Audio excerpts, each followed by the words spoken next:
FNAF 4 might be entirely fabricated and made by William Afton.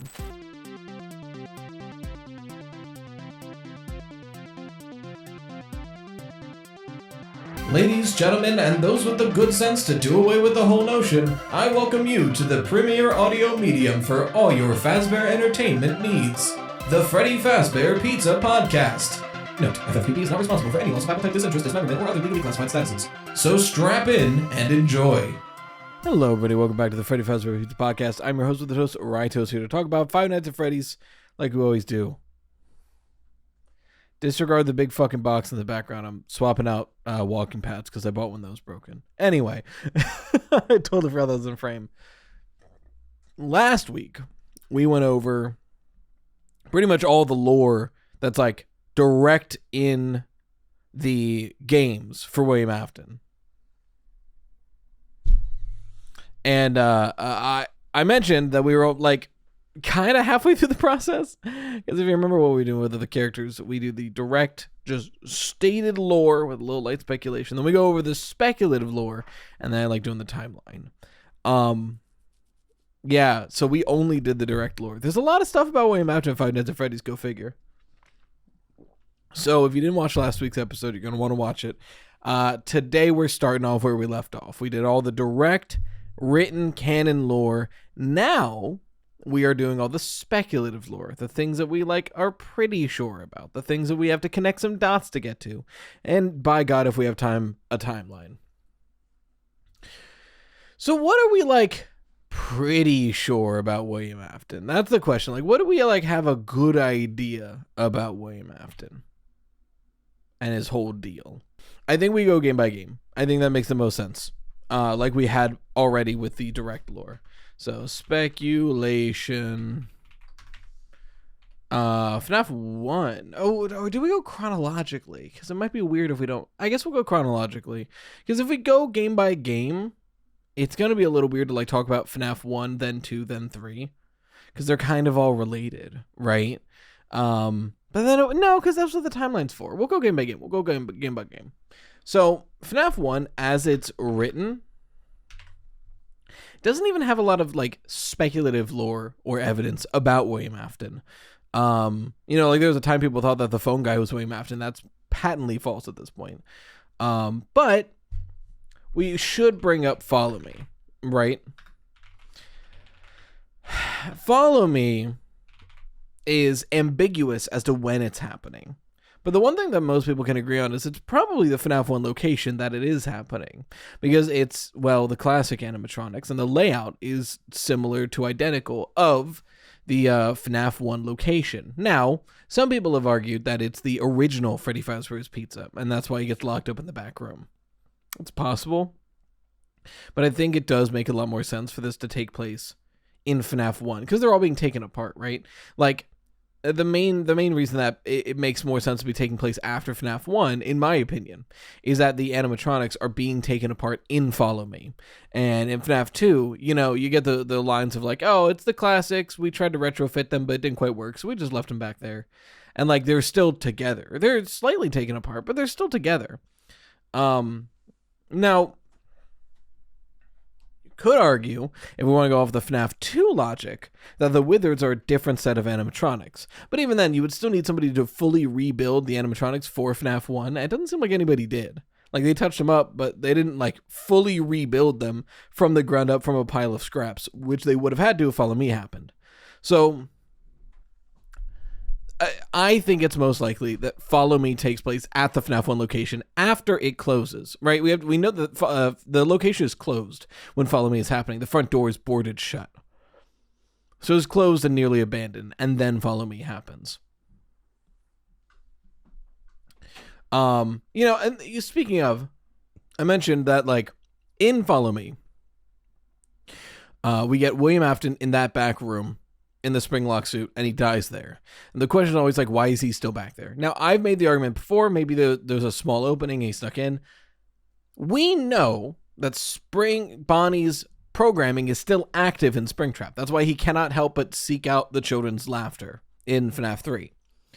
One of the details that's in like every Springlock suit, every animatronic, it mentions this in the FNAF 3 phone calls, is that there's a back room in every Freddy Fazbear's Pizza location that is not on the map and it's not programmed into the animatronic's logic. It is a back room that is completely safe.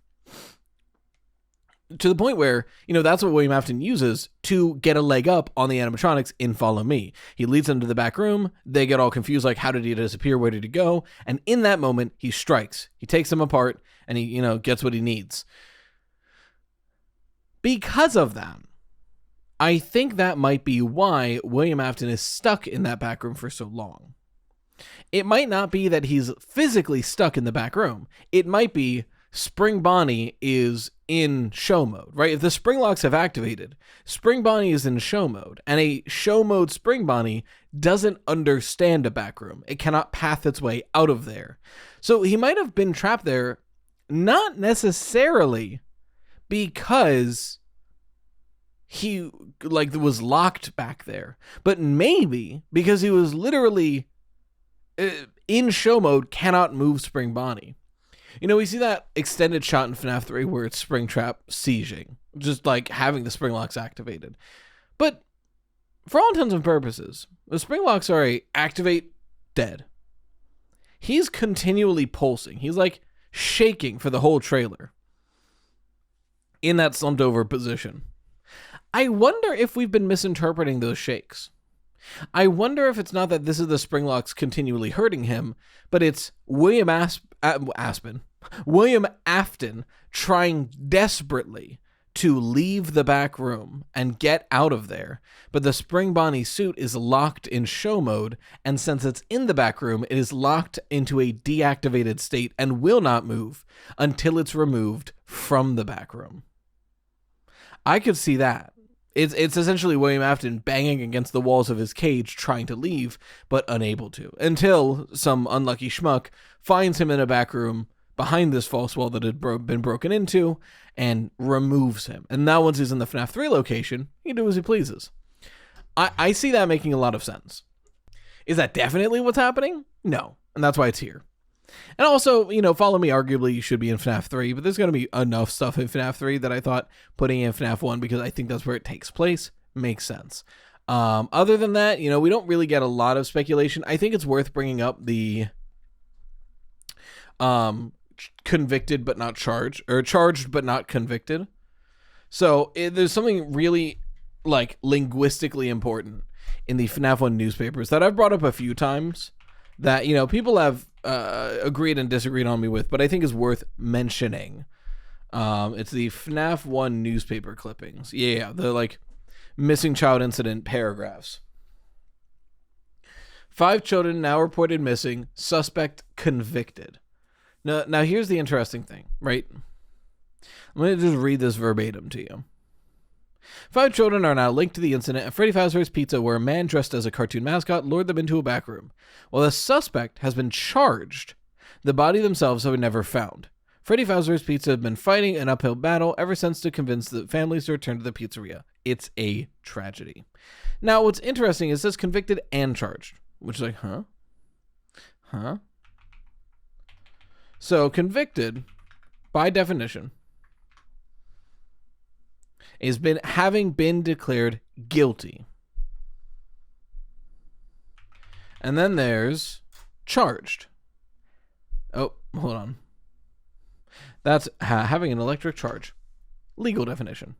Being charged means someone's been accused. So the difference we're seeing here is the headline says a suspect was found guilty. But the article itself says the suspect has been accused of being guilty, which is interesting. We never see who it is. Now, this goes more into the Henry Emily of it all. But a big part of every FNAF storyline is that William got away with a missing child incident.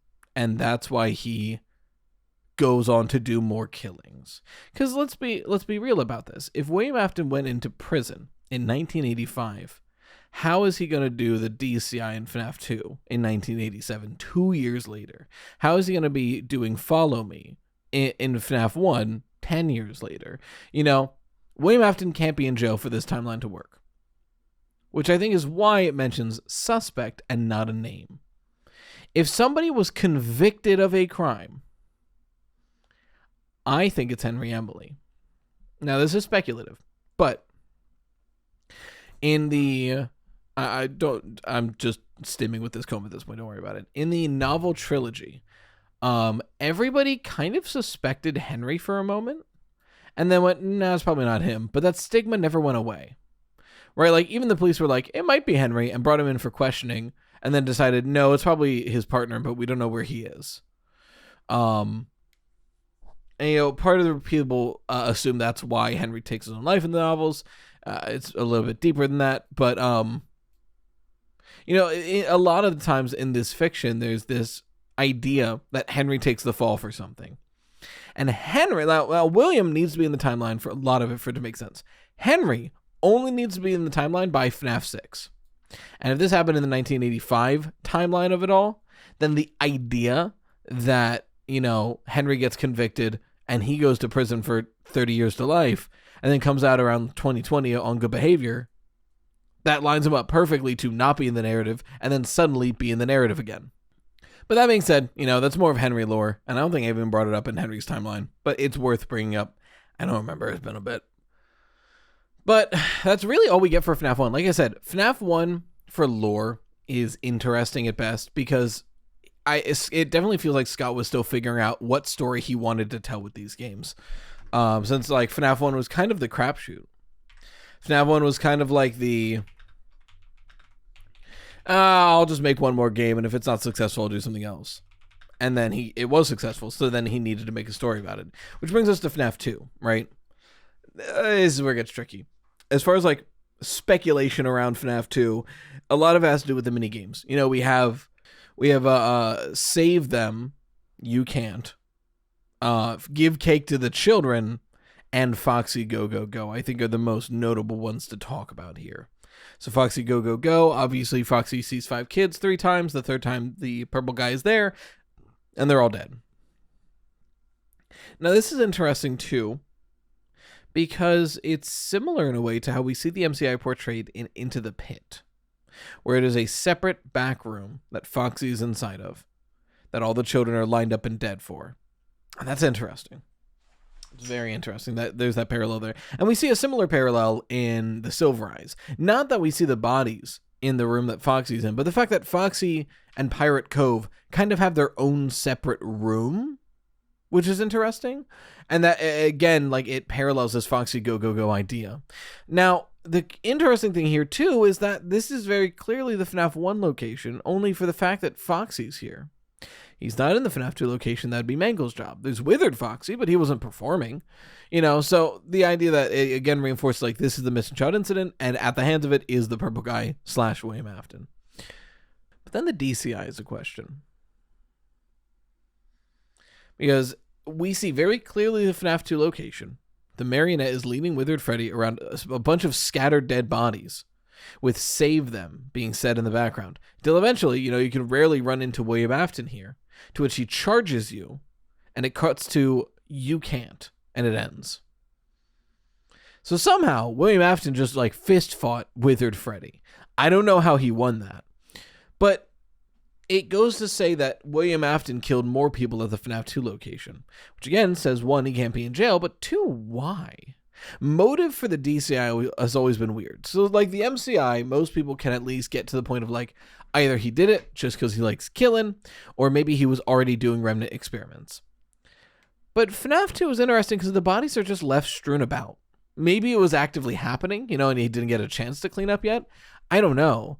But with the MCI, it's like, okay, you put the kids in suits. There's at least like a through line of, well, he's maybe trying to do immortality experiments. Who can say? But FNAF 2 is really just for the love of the game. FNAF 2's murder motivations are just like, I like killing people. And that sits weird in, an otherwise very like, an otherwise very motivated villain to be like, well, I do just like killing. So that's definitely a weird one. I think Save them exposes weirdness in William's motives. Now, I've made the argument that he's doing this to get a reaction out of the animatronics because he thinks they're possessed. And he was hoping that if he puts on the spring bunny suit and he kills some kids in front of the possessed animatronics, they'll do something about it. And they do. You know, like the marionette grabs Withered Freddy and is like, you need to fix this. So in that sense, you know, William then learns possession is possible. Clearly, it worked on these two. So it's definitely weird, but you know, the speculation around FNAF 2 has always been a little weird. And then there's FNAF 3. Standing up, because even though I drank my coffee, bright lights while I'm sitting down, I'm too tired to keep my eyes open. I should just record standing up from now on. I don't know why I don't do this. FNAF 3 is a lot of speculation around it, obviously, because like, huh? I think the biggest speculation surrounding FNAF 3, though, is where William goes after it and what the phantoms are, right? Because like the phantoms are strange. We have these these burnt visages of animatronics that are appearing to Michael, and they're not real. They scare the hell out of him. They give him a panic attack, but they are not real. So, you know, if there's the argument that they are what Phone Dude says they are, aka, you know, if the oxygen gets too low in there, you're going to start seeing things. Like if you have low oxygen to your brain, you'll start hallucinating. Maybe. But we do see in the in the Stitch Wraith Stingers, that Agony does have a way to mess with someone's mind. Now, I don't think we ever see it as straightforward as like, I'm making Phantom Balloon Boy to scream in your face. But we do see that like, Eleanor uses Agony to send Detective Larson into essentially like a dream prison that's just nightmares of his and Eleanor's memories. Which, like, you know, they can't really do that midnight for FNAF, but a fun representation of Agony affecting someone's mind could be the things they've seen in their past coming back to haunt them. Phantoms, as they were. Now, that being said, the speculation comes in on the idea that, like, William Afton is chock full of agony. Are the phantoms his doing? That's the question. That's the speculation here. Is that, like, is William Afton actively creating phantoms to fuck with Michael in the FNAF 3 location, using Michael and William's memories? And, like, maybe, but it's unclear. It's never really stated. They're never really like properly even mentioned. It's just like, oh, you might hallucinate, and then you're seeing like Phantom Chica scream at your face in your office. So I would say it's possible, which is why it's here. Phantoms are possibly agony manifestations. And then I did already mention this, but the idea that, you know, the Springtrap jump scare is so bad because it's just Springtrap being like, wait a minute, are you my son? Or whatever. It's not that's a pretty common interpretation, which again, I personally think is just cope for, damn, this jump scare is bad. Maybe there's a little reason why, but it should be mentioned. It is worthwhile to mention. And then, you know, the whole where he's going after this, we don't know for a fact, but we see in the newspaper clipping at the end that he did in fact survive the fire, which we get confirmation of in sister location. But yeah, you know, it's the idea that, like, seemingly William Afton is now able to control his body, and it seems like he is unable to break free of the Spring Bonnie programming. FNAF 4. Hot take, I think it's nearly definitively confirmed that William Afton is the Psychic Friend Fredbear plush. But it is not confirmed, so we'll go here. Now, here's my hottest take, and people don't like this take. I have made this theory before in the past, and people have not liked it. And I don't blame anyone for not liking this theory, but I'm going to bring it up because I think there is merit behind it. The FNAF 4 day minigames and Nightmare Terrors are both part of the FNAF 4 Nightmare Chamber simulator. So in Didophobia, one of the Tales from the Pizza Place books, we have a kid named Rory who's put in a fake FNAF 4. It's like this bare bone chamber of a house that has these mannequins on sticks that attack Rory when he wakes up in the middle of the night. And the whole chamber is filled with this hallucinogenic gas to make everything look real and realistic. And every day he wakes up, he wanders around his house, he hears his mom in the shower, his dad already left for work, and he's supposed to get ready for school, so he like goes to the kitchen, grabs like a breakfast bar, he eats it, and he like wanders around. He's like, man, I wanted to go to the bathroom, but my mom's still in the shower. I guess I can wait for her to get out. Then he wanders around a little bit more and goes, man, I'm tired. My mom's still in the shower. That's so weird. Wanders around a little bit more. Man, I'm going to be late for school. Forget this. I'll just go back to bed for now. And he lays in bed and he falls asleep. Then he has a FNAF 4 nightmare. He wins or loses. He wakes up in the morning. Repeat. That's his entire life for like a decade. Because William Afton seemingly isn't there anymore. Maybe he's dead, but Rory is still trapped in here. Because eventually, the gas stops working. The gas stops hissing. And he wakes up and he sees the real conditions of where he is. And it's these metal rooms that are connected and interlocked and are a fake house, essentially. And he's like walking around like, this is weird. And he looks at himself and he's like older and his voice is deeper. And he goes to the kitchen and he finds that it's filled with like nutrient dense bars that like you can just survive off of, and they're really shitty. And he moves them and he sees there's a hole in the fridge. He goes into it and he finds the experiment documentation on like who he is. And then like that he's being kept in this hallucinogenic chamber to be tested on. And he sees the machine that like stopped. Like there's still plenty of hallucinogenic gas, but the machine broke. It's just like turned off. He keeps going and he finds out he's in the bunker of Sister Location. He doesn't know what it is, but he's in this bunker with the Funtime animatronics and an elevator up that he can't seem to get to work.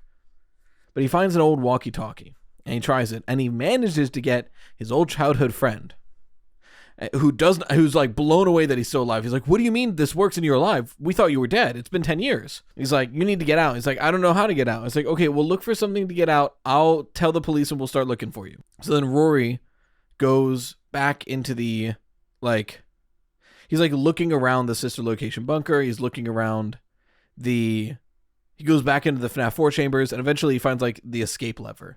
And he's about to pull it, and then over the intercom, his man's voice is like, they won't accept you out there. You've been here for 10 years. Imagine how hard it will be to go back there. They don't know you like I do. You left because you never fit in. But here, you're safe. You'll never be hurt. You'll eat forever. You'll be loved forever. Out there, imagine what'll happen. Do you think you'll fit in now? You didn't fit in before. And he basically gets like emotionally manipulated to staying in the chamber. And he's like, he resigns. He's been horribly traumatized. He's very easy to manipulate. He goes, you're right.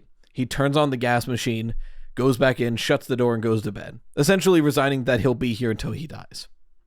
And the most insidious part about it is in the last sentence of the book, that emotional manipulation is revealed to be a tape recorded message. It clicks and begins to rewind. Essentially, if he opens that cabinet, that plays over the intercom. So it's just further proof that like no one's watching him. He's just stuck in this forever prison.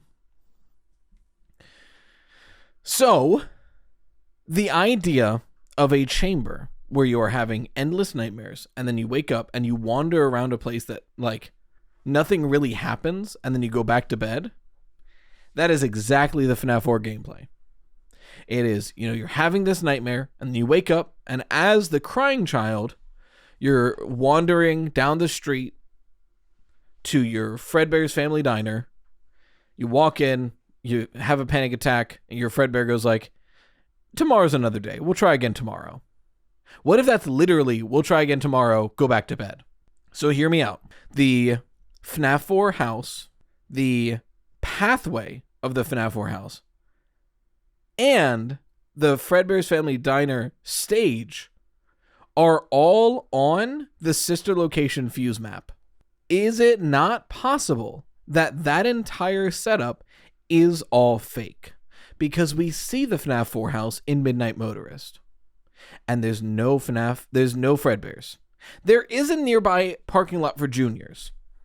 Now, I've made the argument that if they are the same map, and it is a real location, then Juniors opened up after Fredbear's closed. They bought the building and opened up there. It's possible. But if it isn't the same building, then the FNAF 4 house is not in, and you know, we have definitive proof. The FNAF 4 house is not like a sidewalk block away from this restaurant. Is it not likely that that entire setup is fully fake? And it's to essentially throw a kid in there and try to recreate the crying child's life to see why he possessed something. And then, you know, we have the further evidence of in the private office, the monitors show the FNAF 4 bedroom house and the walkie-talkie of the psychic friend Fredbear plushie. That could explain why Psychic Fred Fredbear just shows up wherever, why he's a flower, why he's in the sewer grate. He's a fake imaginary friend. Whoever is in there is walking around, and then, you know, whenever they stop going somewhere, William can go on the intercom and be like, don't worry, don't listen to him, just go to Fredbear's or something. And then wherever they are, one of those plushies will be nearby enough to talk to the child. And we have precedent for this too, because what is FNAF 6 but a fake pizzeria? Likely, if not definitively, the same fake pizzeria that was built by Edwin Murray in Murray's Costume Manor, the one back in Secret of the Mimic. Follow me on this, right? Hey, follow me. That and the adjacent room could be the basis for the FNAF 4 chambers, because they are both connected to what eventually becomes Sister Location, the chambers underneath the FNAF 4 house. It could be that this fake pizzeria and the nearby rooms were made into this experimental hallucinogenic nightmare chamber. And it was built off of the bare bones that were left there after MCM shut down. And if we want to get really crazy and twisted with it, that might be the FNAF 6 maze. Whatever those chambers were, instead of being used to deliver hallucinogenic gas, are then switched to nitrous or some shit, and that's how they ignited. Henry didn't have to build an entire maze that can burn from the ground up. He was already found this endless maze that seems like a real pizzeria that is built with the infrastructure to put gas into it. All he needed to do was switch the gas. I know it's crazy. But like, it seems so possible, dude. I really think this makes sense. It sounds crazy, but I really think it makes sense. And everything we've gotten out since then just makes me more confident in it. If we get the next FNAF game and we're going through the like ruins of the Sister Location bunker, I've got like a 60% chance I'm going to be vindicated. We'll see. All this to say, FNAF 4 might be entirely fabricated and made by William Afton. Maybe. That's why it's here. That's why it's in speculation. My note, it's fake, ? Sister Location. Moving on. Sister Location, see above. Because Sister Location and FNAF 4 are kind of hand in hand in that theory. I do think it's noteworthy to bring up like what William Afton was doing with the bunker.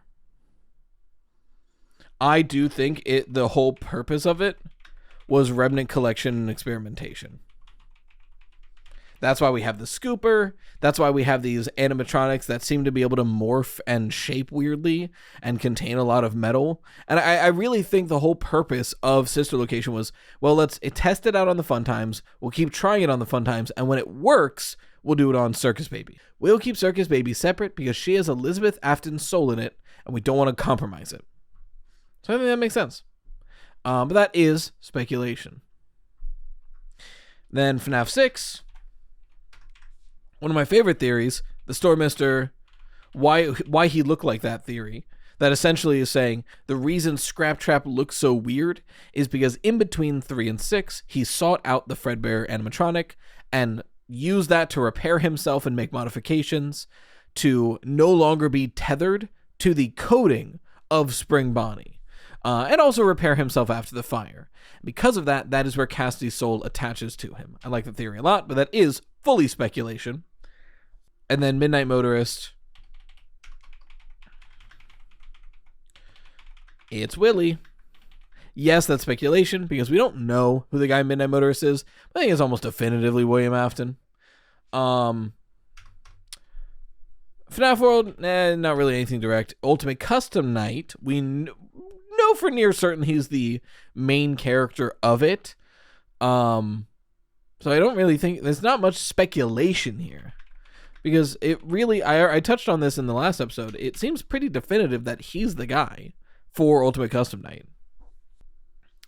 Now, as far as speculation for Help Wanted goes, we already touched on the fact that, like, if, since Glitchtrap's goal is to dig down into FNAF 6 and uncover William Afton, it doesn't really make sense for William Afton to have haunted Glitchtrap.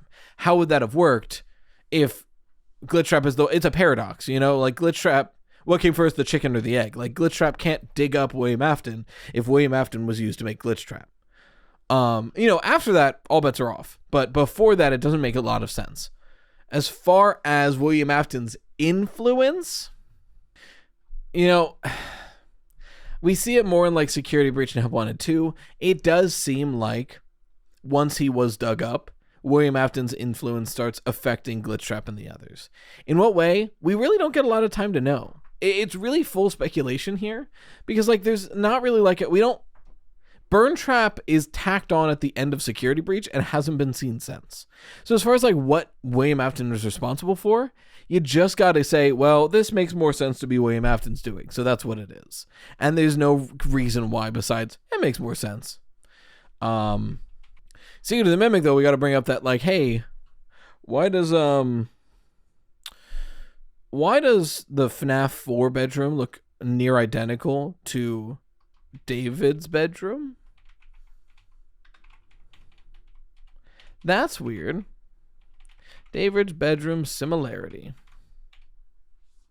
It's weird that, the FNAF 4 bedroom closet and we are explicitly drawn attention to that closet because that's where the Mimic is hiding when we start the storybook ending.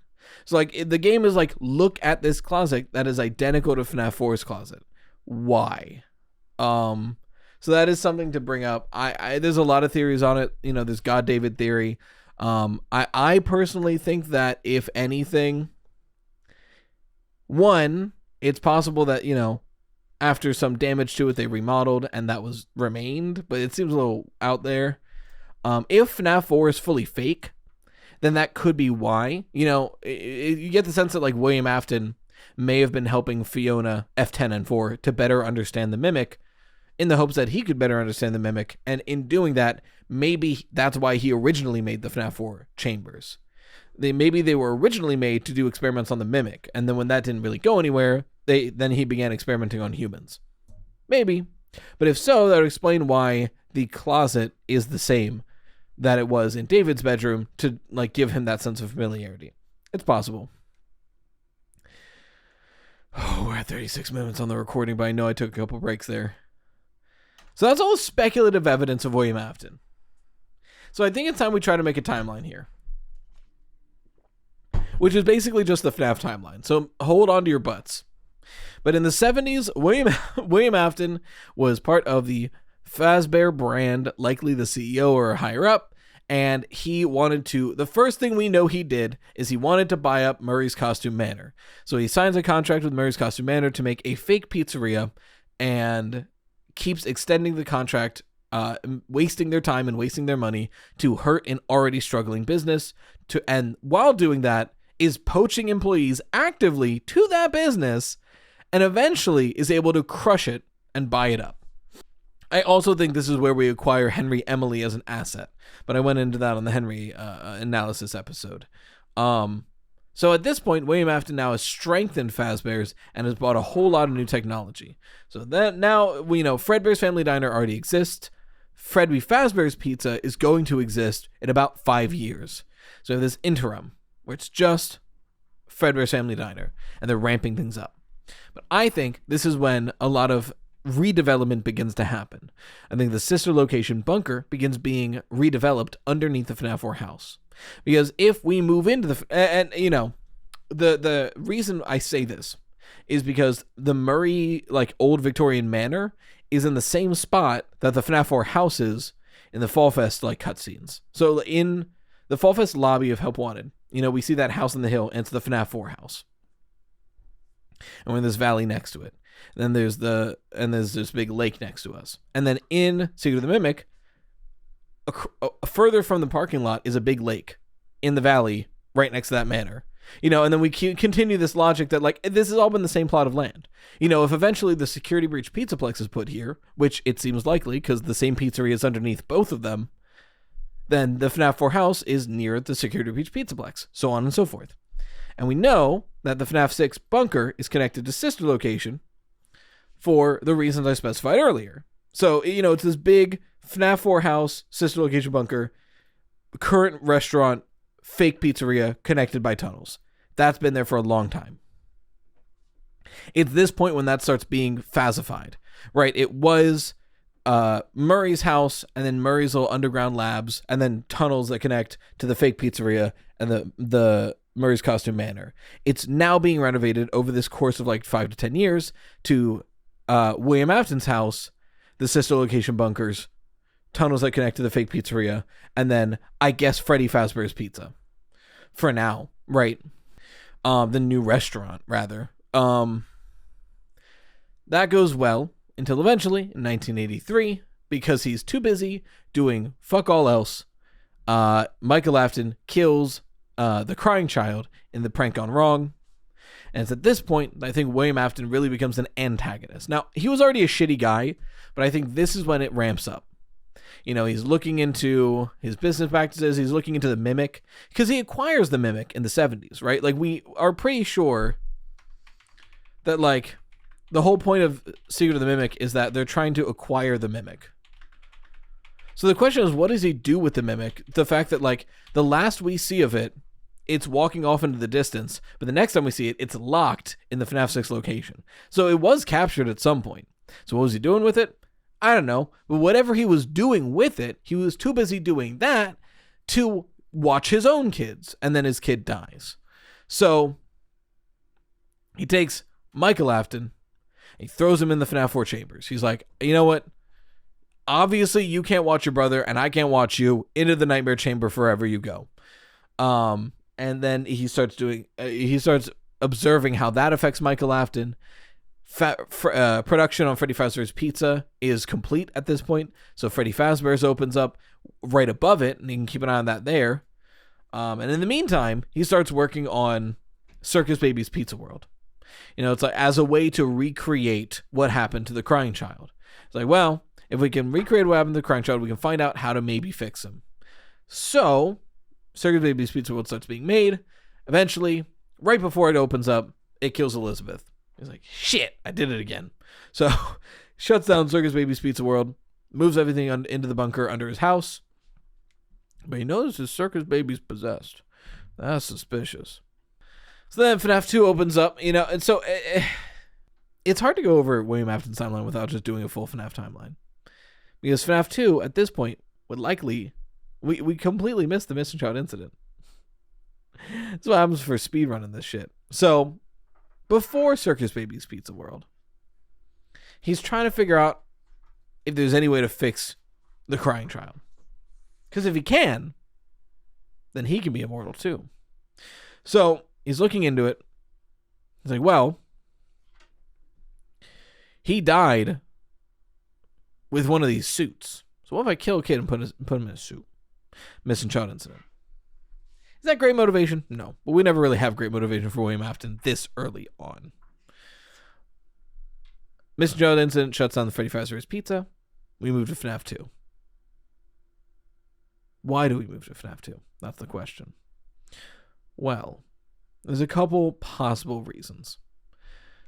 For one, this goes into legal theory, where I had the idea that William Afton, since Freddy Fazbear's Pizza is a publicly traded company, William Afton would not retain the assets in the event of a bankruptcy. And if he wants the assets, he needs a running business. So maybe that's part of the reason. We need Freddy Fazbear's 2 so I can get access to the animatronics that are currently held by shareholders. Possible. Another possibility, we wanted to try something else. The toy animatronics, which are shinier and newer, but because of them, they are ample to be experimented on. Possible. There's a couple reasons for it. It's not incredibly clear why. But FNAF 2 location opens up. William Afton gets on his bullshit again. Where he goes and does the DCI, essentially. He puts on the Spring Bonnie suit and kills a bunch of children. Now, question is why? I think the most likely explanation at this point is getting a reaction. So it's like, okay, the kids have been stuffed in these suits and they're still not reacting. What if I recreate their trauma in front of them? Do I get a reaction? It's possible. Maybe that's the motivation. Motivation for William Afton is one of the hardest things to get. We know, we're pretty sure on what he did. The why he did is the big question mark.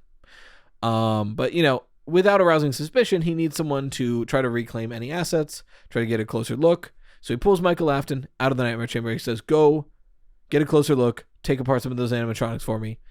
Michael Afton gets caught and fired, puts him right back in the chamber. He's like, damn, that didn't work. Then FNAF 2 closes down for obvious reasons. Damn, that didn't work. So at this point, he needs another business to get a hold of the animatronics again. And or he wants to try again in general. Again, the reasons these locations open up, not super clear. Or it got bought up by a third party and William Afton needs to sneak in. That's also possible. It is possible that just some business guy thought he could make a quick buck and opens it up.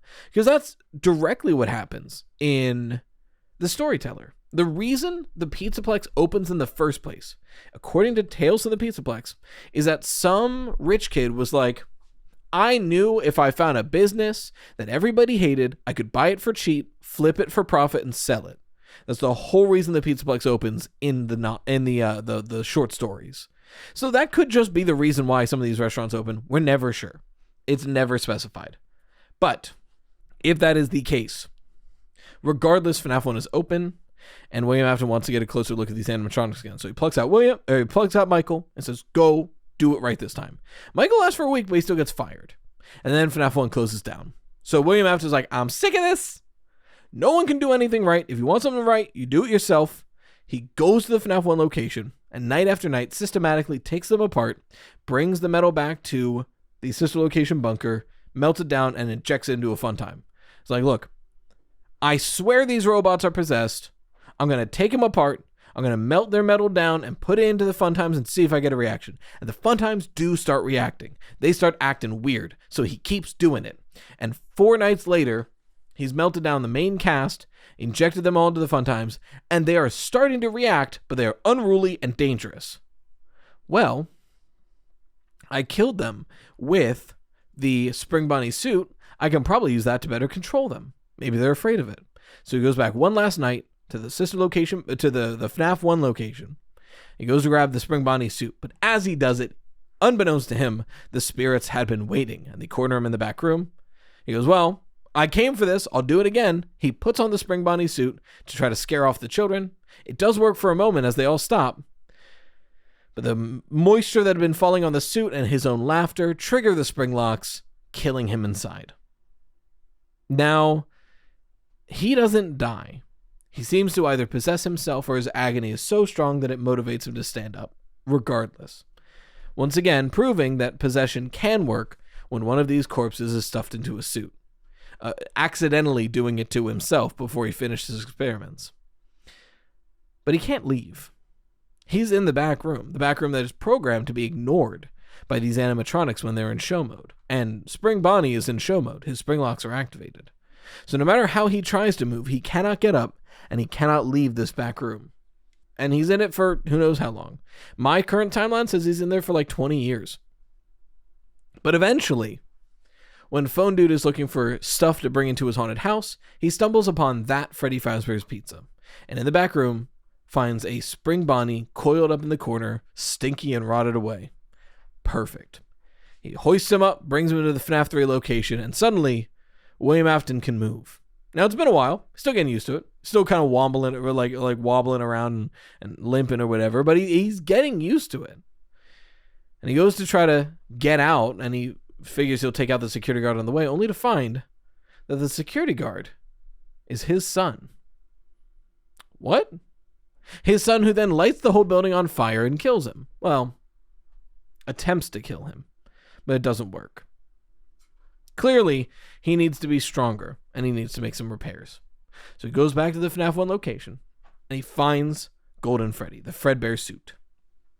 He makes the necessary repairs onto his own body, and then he fucks off for 10 years.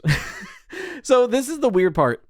For every other character, I know what they're doing between FNAF 3 and FNAF 6. At least we're pretty sure what they're doing between FNAF 3 and FNAF 6 for every other character. Right? Like for Michael Afton, between FNAF 3 and FNAF 6, he's looking for William Afton. For Henry, he's building FNAF 6. For Charlotte, she's looking for William Afton. For Elizabeth, she's looking for William Afton. For the kids in Molten Freddy, they're looking for William Afton for some revenge. So what the fuck was William Afton doing between FNAF 3 and FNAF 6? I got no clue. The best I can manage is he was hiding. And he was laying low. Because if he was at the sister location bunker, you'd think they would have found him. He is laying low is the best guess I've got. We have no information for what he does between FNAF 3 and FNAF 6. The next thing we know about William Afton is that he is lured to FNAF 6 like everybody else is. And once in there, Henry says, "You're going to hell and I'll see you there," and lights them all on fire. But Cassidy doesn't let him die. Cassidy realizes death is too good for a man like William Afton and locks his consciousness in ultimate custom night, using their agony, William's agony, and the memories of the both of them to create this never-ending hell loop. Look, you put Michael Afton in a never-ending hell loop, you've killed all of us, you deserve your own never-ending hell loop. And ideally, Cassidy would keep torturing William Afton as long as he was able to keep that stuff together until eventually ran out of agony or whatever it is, and then they would die. But little did Cassidy know that keeping William alive this way would eventually allow William Afton to be brought back. Because some undeterminate amount of years later, Vanny, under the direction of Glitchtrap and the usage of Glamrock Freddy, digs up the old FNAF 6 location, finds William's burnt corpse amongst the mass of burnt wires and metal, sticks him in a charging pod and starts pumping him full of remnant, in the hopes that she can repair him enough to have some sort of consciousness again. After all, he's filled with agony. Filling him with a remnant, maybe that'll do the job. We don't know. And that's kind of where we're at on the timeline of William Afton. You know, security breach shows him exiting the pod. Then he gets scooped up by the blob. We don't know what happens after that. That's really the only other thing, is that he does exit the pod. Seems that he's starting to be alive again. And the blob is like, yoink, and leaves. That's all we know. So, what do I not like about the timeline of William Afton? I touched on it as it got messy around the missing child incident in FNAF 2, which are seemingly should be the most important parts of his timeline, and its motivation. I think the reason why so many people latched onto the Talbert files so aggressively is it finally characterized William Afton and gave him a motivation for the beginning of the timeline. Because I think pretty much everybody agrees at some point William Afton's motivation is immortality, likely because he's afraid of dying, because he knows he's going to hell, and he's deeply religious. You know, that seems to be a concurrent theme in a lot of the books, the movies, the games. You know, the idea that, he is terrified of going to hell, so he wants to live forever. Most people can agree by the second half of the timeline, his main motivation is living forever. The question that never gets a good answer is, what about the first half? Why does he start killing? You know, he was always seemingly a shitty guy, seeing how he acts in Secret of the Mimic, but why did he do the missing child incident? You know, we can use speculation that, the crying child died in the bite of 83, and William Afton promised to put him back together if he is Psychic Friend Fredbear. So then it's he needs to figure out how to put him back together. Maybe he's trying to recreate his death. It's unclear. We really don't know. Maybe that's what was happening. We don't know. It's important to state, we don't know how William Afton killed any of the children. Common interpretations give him a knife. I think that's partly because he's been depicted with a knife, so much to the point that it's become canon. Like in Dead by Daylight, in the movie, he's got a knife, or like a pizza slicer or something. But we don't know how he killed the children. Is it not possible that he was recreating the crying child's death? That was the experiment. Let me take you into a back room. He's an animatronic. Why don't you get up close? Crush. Okay, it didn't work that time. Let's try again. Possibly. We don't know. And as I always have to state, because there's going to be some fucking weirdo who's going to take this literally, am I saying that I want a good reason for William Afton to do the missing child incident? Of course not. There is no good reason to kill 5 children in a pizzeria. But for a character to make well-written sense, a lot of the time, they have an internal justification. Villains do things for reasons. Maybe sometimes they're just evil. And sure, sometimes you just want someone to be evil. But to be a compelling character, especially if they're the main character, arguably, of your entire franchise, you would want them to be compelling and have a reason to do the things they do. Henry Emily doesn't build FNAF 6 just because it's fun. He builds it because he feels intense guilt over having accidentally helped William Afton. So the idea that, a franchise that has all this lore and all these characters with all these deep emotional motivations, to look at our main antagonist and his motivation is, I like killing people. That sucks. So the idea that his personal motivation is something we could solve, I think is important. And I think we're due to get that soon. All roads seem to be pointing that the next FNAF game is us going through the old files of the old sister location ruins. And if we're going through there, if we find journals of William Afton, we might finally know why he started killing. And if it is to seek out immortality, then we have an answer. But we don't know. And that's the part that's kind of shitty, is that the early part of this timeline, arguably the most important part of this timeline, is the most up in the air. It is the most speculative. But I hope a podcast like this was still helpful. And I hope it wasn't just me rambling for an hour, because that's what it feels like. Once again, we didn't have time for questions, because here we are. But if you want your questions answered on the podcast, you can feel free to send them to Freddy Fazbear Pizza Podcast at gmail.com. It's in the description, copy and paste, because it's a pain to type out, and sometimes I stumble as I say it like I just did. But until next time, as always, you've been watching the Freddy Fazbear Pizza Podcast, where the pizza abilities are endless. We hope to enjoy your future patronage. Bye-bye for now.